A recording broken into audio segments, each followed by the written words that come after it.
Nunca imaginei que uma decisão tomada em menos de 30 segundos poderia virar minha vida de cabeça para baixo. Ainda estou tentando entender se fui impulsiva e ingênua. Ou se o problema nunca foi exatamente aquela noite. Isso aconteceu num sábado em São Paulo, numa dessas noites quentes em que todo mundo resolve sair ao mesmo tempo. Eu e meu namorado Rafael estávamos num bar em Pinheiros, daqueles cheios, música alta, mesas na calçada, gente rindo alto e copos batendo sem parar.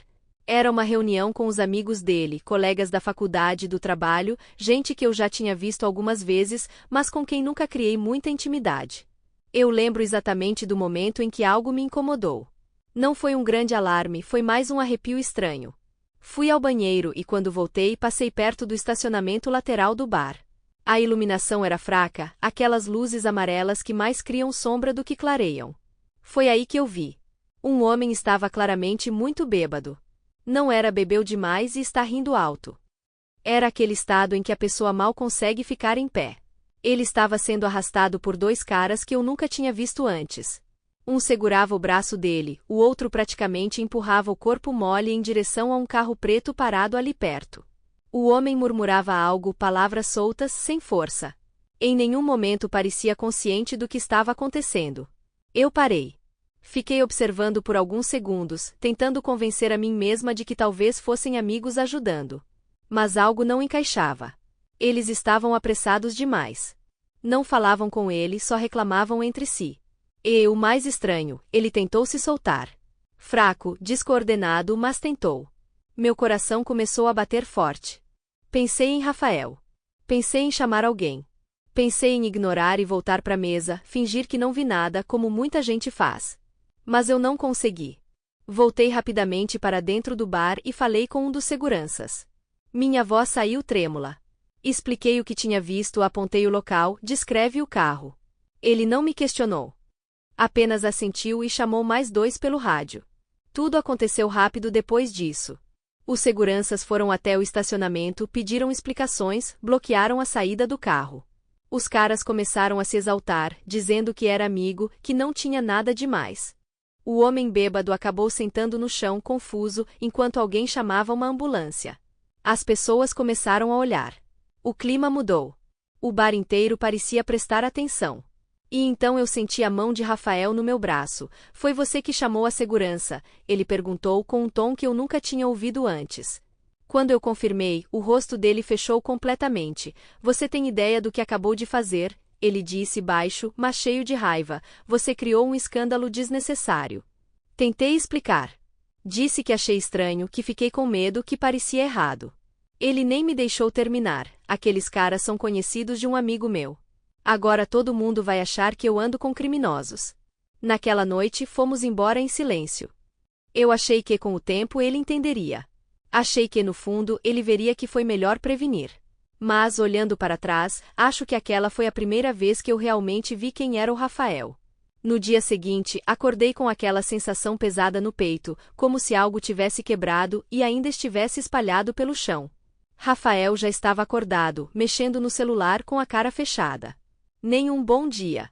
O silêncio dizia mais do que qualquer discussão da noite anterior. Achei que ele ainda estivesse irritado, mas que fosse passar. Eu estava errada. Quando tentei puxar assunto, ele soltou a frase que marcou tudo: você não faz ideia da merda que criou pra mim ontem. Ele começou a andar pelo apartamento, nervoso, falando sem parar. Disse que os amigos já estavam mandando mensagens, que o clima no grupo tinha ficado estranho, que agora todo mundo ia pensar duas vezes antes de me chamar para qualquer coisa. Segundo ele, eu tinha rotulado pessoas sem saber a história completa. Eu perguntei qual história justificaria arrastar um homem desacordado até um carro. Você não entende como essas coisas funcionam, ele respondeu. Nem tudo é perigo. Às vezes é só gente bêbada ajudando outro amigo. Aquilo me incomodou profundamente. Não só pelo que ele disse, mas pela forma como disse. Nenhuma preocupação com o homem. Nenhuma curiosidade sobre se ele estava bem. Tudo girava em torno da imagem social dele. Nos dias seguintes a situação só piorou. Rafael começou a agir diferente comigo. Frio. Distante. Em algumas conversas ele soltava comentários atravessados como: da próxima vez, tenta não chamar a polícia pra tudo, né? Ou, tem gente que não sabe ficar na própria. O golpe final veio numa quarta-feira à noite. Estávamos jantando quando ele falou, como se fosse algo totalmente lógico: acho melhor você não ir mais nos encontros com meus amigos por um tempo. Eu fiquei em silêncio, esperando ele completar. E completou: não é nada pessoal. É só para evitar clima estranho. Eles ainda estão comentando aquilo.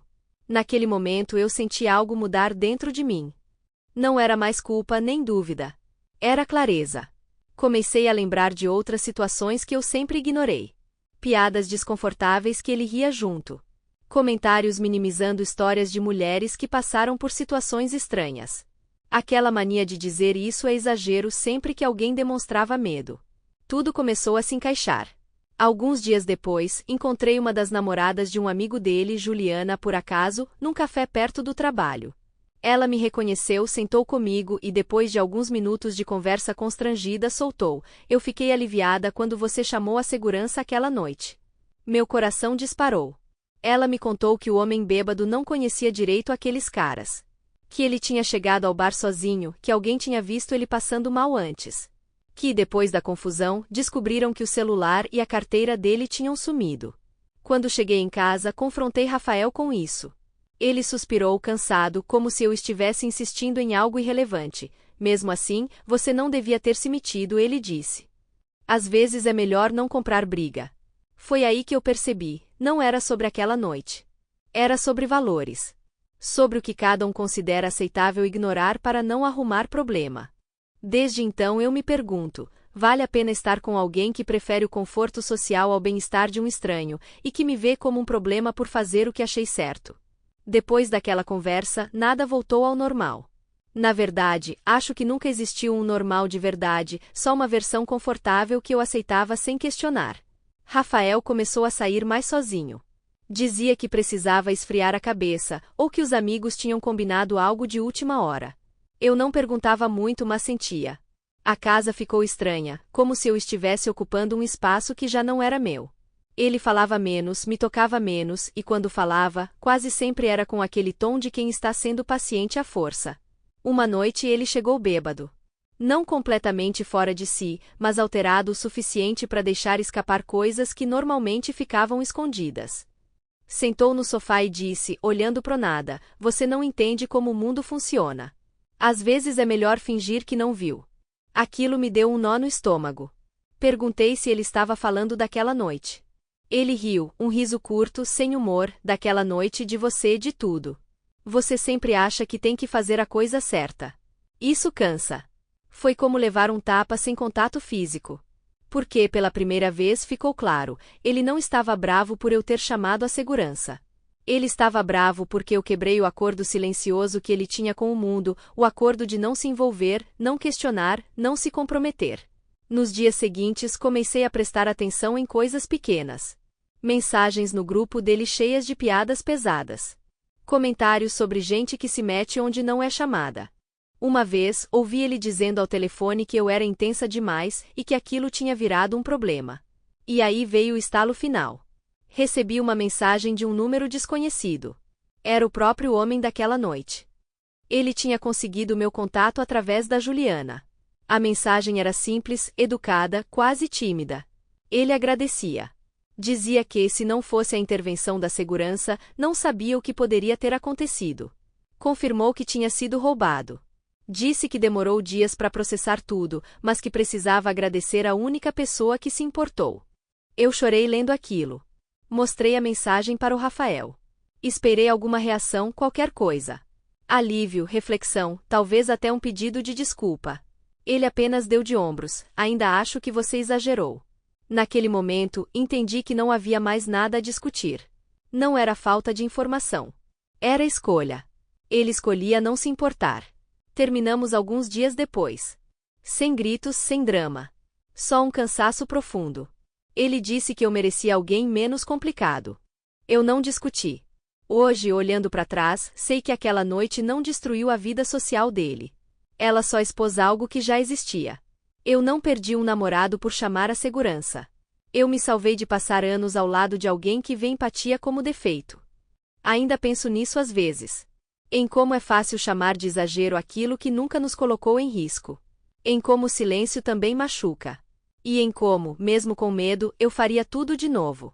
Então eu deixo a pergunta para vocês, porque ainda vejo muita gente dividida quando conto essa história.